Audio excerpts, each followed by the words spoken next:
હારીજની મુખ્ય બજારોમાં ઠેર ઠેર કચરાના ઢગ ખડકાતા શહેરીજનો ત્રાહિમામ.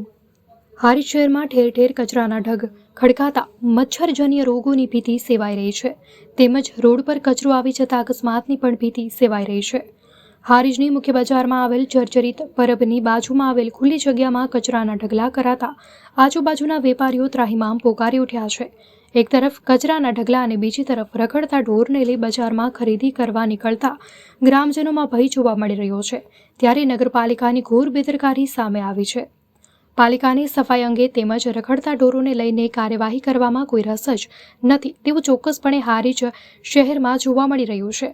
પાલિકા તંત્રના સફાઈ કર્મીઓ દ્વારા શહેરી મહોલ્લામાં સફાઈ કરી કચરો મુખ્ય બજારમાં આવેલ ખુલ્લી જગ્યામાં નાખતા હોવાની પારાવાર મુશ્કેલીનો સામનો નગરજનો કરી રહ્યા છે.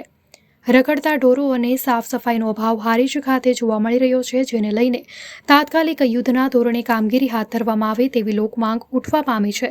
મુખ્ય બજારમાં ખડકેલા કચરાના ઢગ નગરપાલિકાના જવાબદાર કર્મચારીઓ દ્વારા દૂર કરી કચરાપેટી મૂકવામાં આવે તેવી સ્થાનિક વેપારીઓની રાવ ઉઠવા પામી છે.